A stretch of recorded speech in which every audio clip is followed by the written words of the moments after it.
Hi friends, Marvelous Monday is today, and you know why it's marvelous for me today? Well, actually it's a public holiday and my company decided to not have the office open today, so I had an extra day off after a very nice week off as well.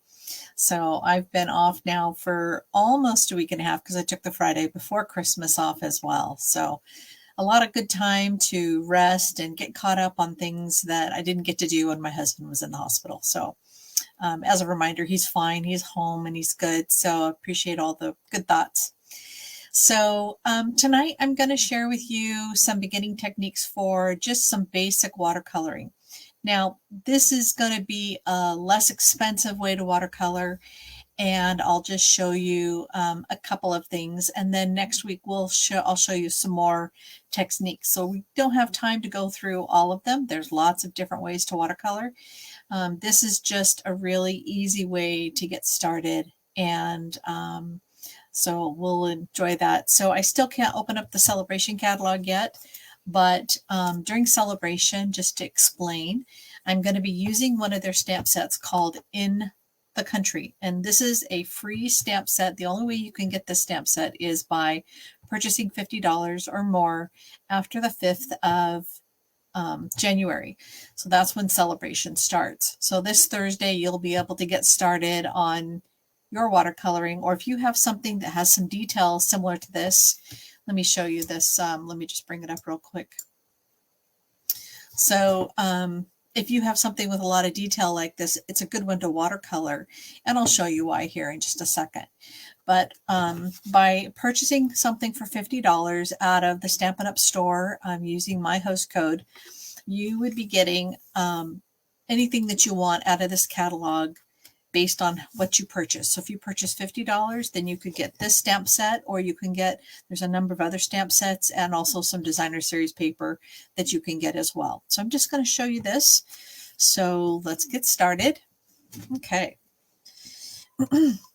So In the Country, when you get your stamp sets, this is going to be a clean stamp set. And I want to show you how to put it together before I show you how to do the watercoloring, because I don't want those of you that are getting new stamp sets to get stuck. So the first thing I do is I take the rubber and I'll pull it out of the casing. And then there is a backing here that I'm going to pull away as well. Okay, so you can see what I'm doing here. And it just leaves a very slightly sticky, shiny rubber surface or foam surface. Okay, so this one is the one with the fence. And then they have always like a seam. And so I'll go from the seam and I'll pull this cover off. And I want to make sure that the stamp image doesn't pull off as well. Okay, and then I'm going to line it up, and I don't know if you can see, but there's a line here of where the image is, and I'm going to line up that image before I set it down. So I'm holding it really carefully above, and I'm trying to make sure that it lines up almost exactly. And then I'm going to pull it away, and there's the image on the stamp set. And then I'm going to use this E-block. And I'm going to line up the post here on the left with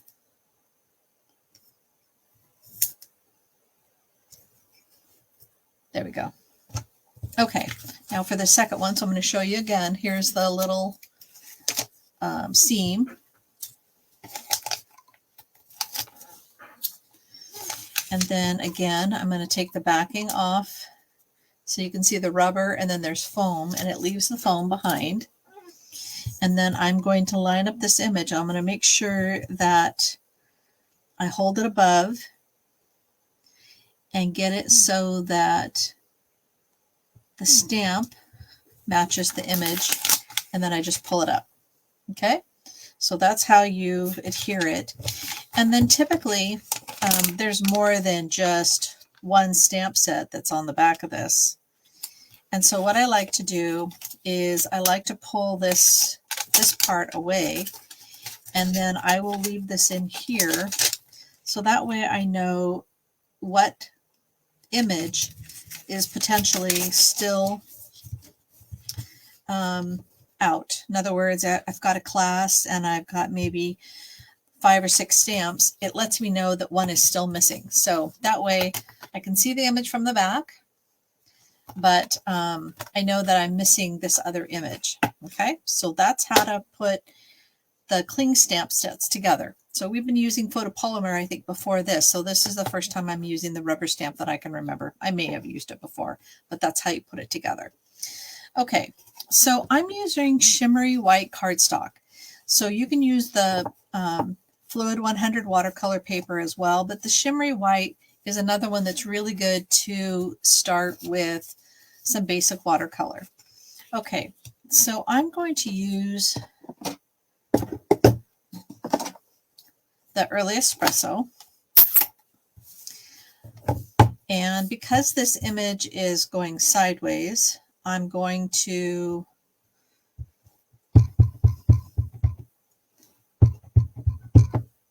make sure it's inked up really well. And then I'm going to just stamp the image in the center of my paper.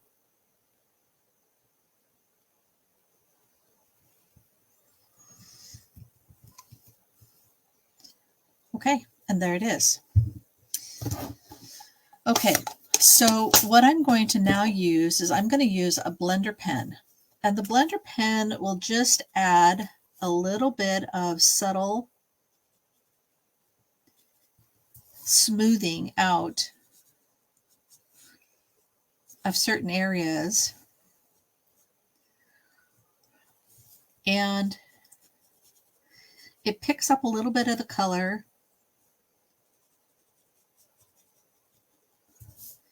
and just makes your images a little bit darker. So this will end up looking like a sepia toned image.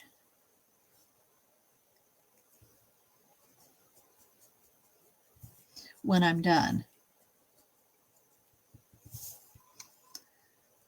So I don't know if you know the term monochromatic, but monochromatic is a way to get a really beautiful image and everything's the same color.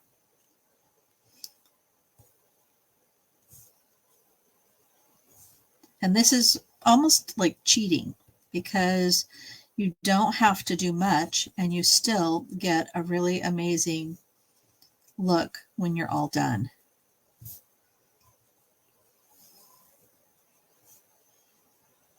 It just darkens the area, it just kind of blends it, and it's called a blender brush. And then when you're done, the blender brush can just be cleaned off just like that, and it's got a liquid in it. So it still has that liquid in it. So I'm just going to do a little bit more darkening along the ridge line.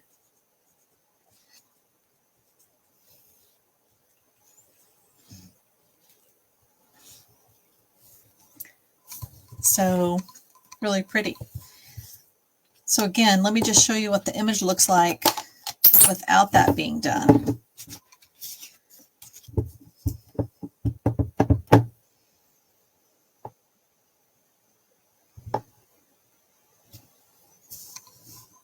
So you can see the difference. It just kind of adds more 3D depth to it. So another way that you can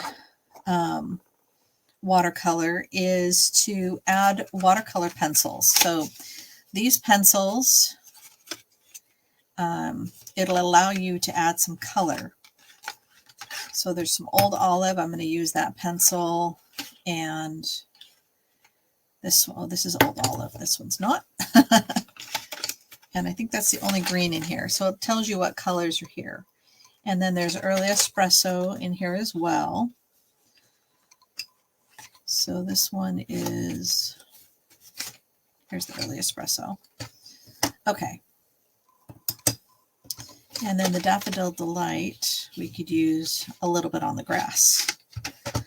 Okay. So just like any watercoloring or any sort of coloring with a pencil. And the thing about watercolor pencils is once they've been put down on paper, you can actually use them to blend your color. Now the brown from the ink that I just used is probably going to show up more.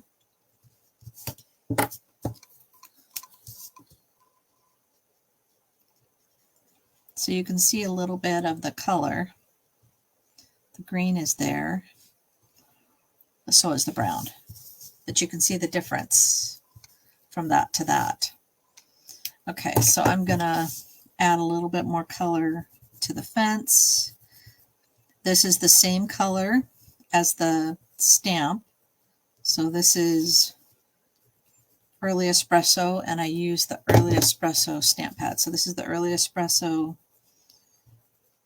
pencil, watercolor pencil.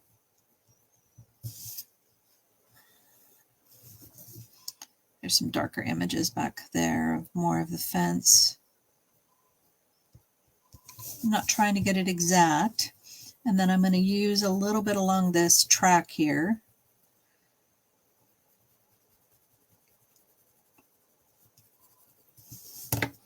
And then I'm going to come back, make sure I don't have any green on here, and just blend that in a little bit.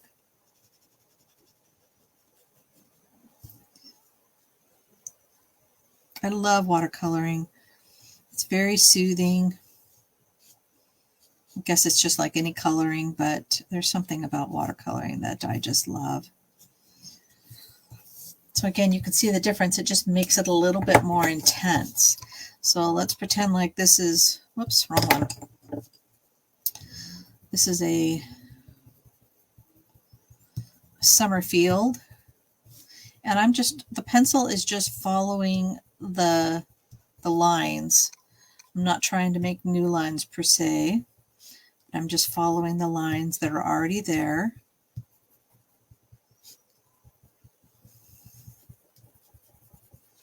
So this is a fall field, you know, yellow grass as it gets darker and the more yellow in the fall before it snows.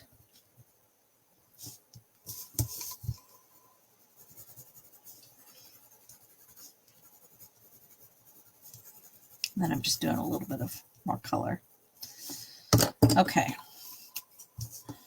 So again, this is going to blend a little bit with the brown, so it's not going to be particularly yellow. It's going to have a darker color because of the brown ink that I used. If I was to use the Memento ink, and I'll show you about that next week, then it wouldn't bleed and you would see more of the color defined.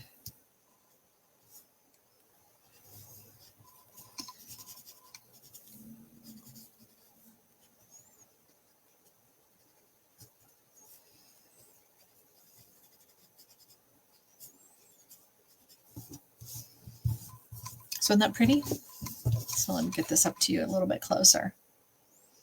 Okay. And then you could also add some blue to the sky. I think we have a couple of choices with the blue. And I think I'll use the Bermuda Bay. Has a little bit of a green tone to it. And the reason I'm doing that is because it's not going to be as much of a difference as the Pacific Point. Bermuda Bay has a little bit of green tone to it. So it just gives it, and the more you use the side of the pencil, the less you'll have pencil marks. So the nice thing about these pencils is they are pretty soft. And then you can come back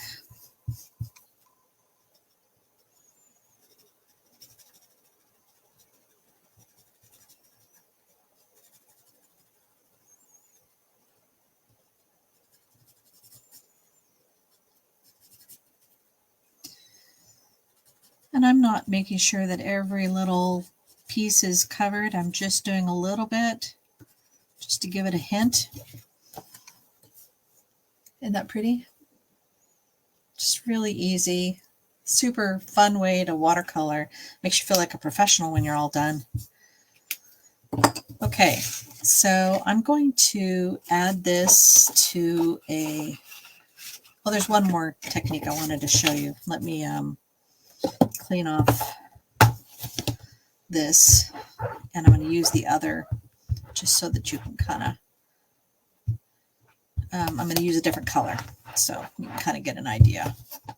All right, so another way that you can watercolor is I'm going to use Mossy Meadow, and again I'm using the shimmery white cardstock.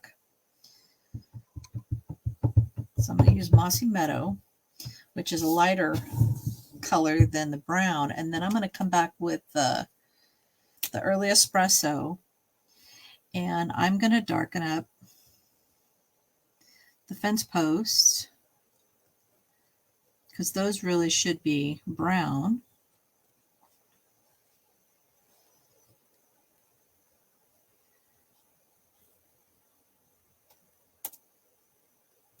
And then I'm also going to darken up the lane. So this is going to be much like the first one that I did, but I'm adding two colors.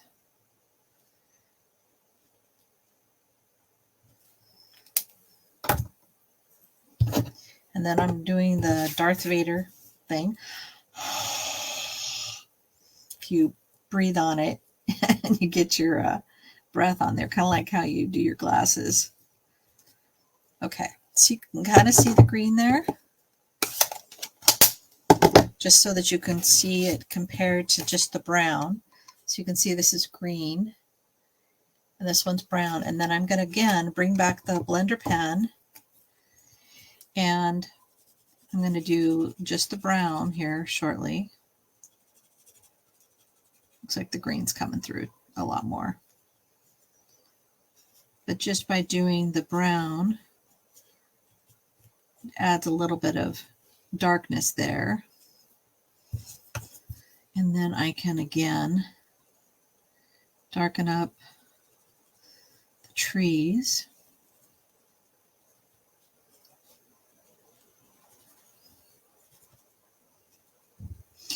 And definitely watercolor is a loose art. It is not a precise art.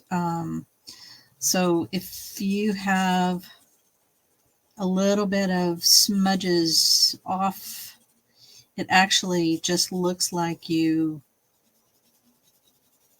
did that on purpose. I like it because I tend to be a little bit of a perfectionist, so giving me an excuse to just be relaxed about it and enjoy how it looks. So this gives you 3 distinctive looks, and you can see that this is more of the sepia tone. This is all brown on brown. This was stamped with green, and then I came back with the Stampin' Write marker in the early espresso and made it so that the fence post and the little track was a little more on the brown side. And then this one was again done with the early espresso ink, but I then laid over with the watercolor pencils. So we got really 3 pretty cards. Okay, so now I'm going to put them on some cardstock. And because this shimmery paper has a little bit of shimmer to it, I'm hoping that you can see it. It's just really pretty. I'm not sure that you can see it with the quality of this StreamYard, but okay. So I'm going to layer this on some some Mossy Meadow paper. So this is, let me just check my measurements here. So it's 4 3/4 by 3 1/2. And then I'm making this 1/8 of an inch bigger. So then it's 4 7/8 by 3 5/8. So I'll put the measurements on my my Facebook post so that you have that information. And remember, this is something that's available on the 5th. And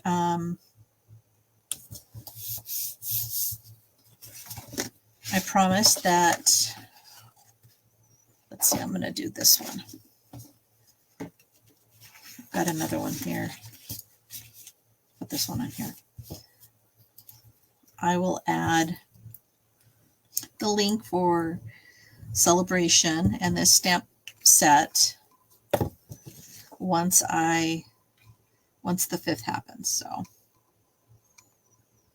okay. All right. And then this one's going to stay just plain.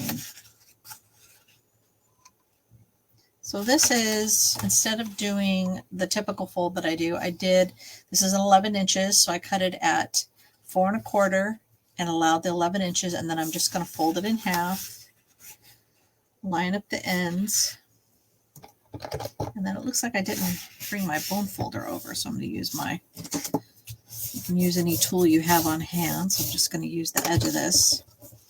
And so this one is just going to be really simple and added to the early espresso card base.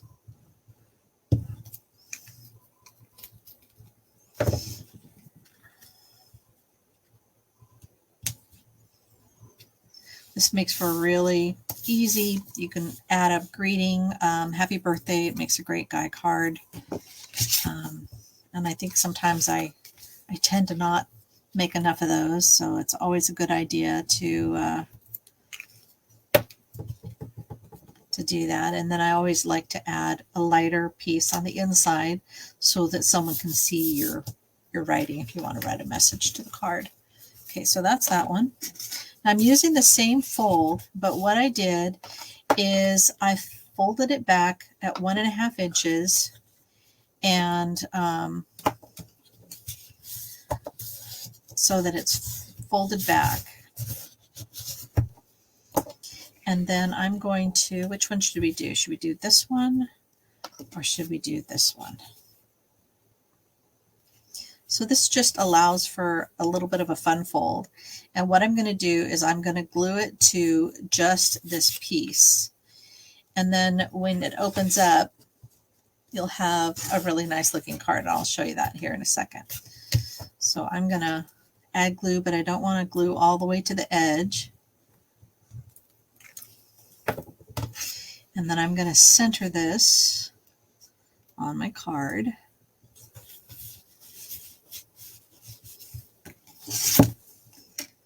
And then I'm going to add a piece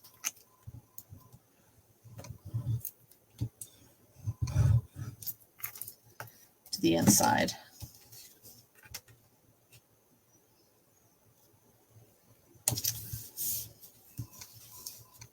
And there you go. I'm not much for fun folds, but once in a while it's good for me. So I just folded it back 1 1/2 inches, or you can fold it back further if you want. But this way, when you sit it on the mantle, it'll show the verse, but it'll also show your really pretty watercolor. So super simple. Looks like I forgot to bring enough cardstock for this third one. But 3 distinctive looks just by using an ink. So this one was the Mossy Meadow with the Early Espresso Stampin' Write marker. This one was just Early Espresso and the blender pen. And of course I used the blender pen on all 3. And then this one was the watercolor pencils. And with this package of watercolor pencils, this is the basic one, and it's a package of 13 different colors. So you can see there's lots of variety for you to use. So I hope you enjoyed your first little try at watercoloring. These are just some really basic ways to get started, and I look forward to teaching you some more watercoloring skills next week. And I'll post all the information again on this, on the measurements for my cards in my post later this evening. So have a great week and Happy New Year. It's been quite a 2002, so I'm ready for 2023 to be much better, and I hope you are too. Wishing you much joy. Thank you.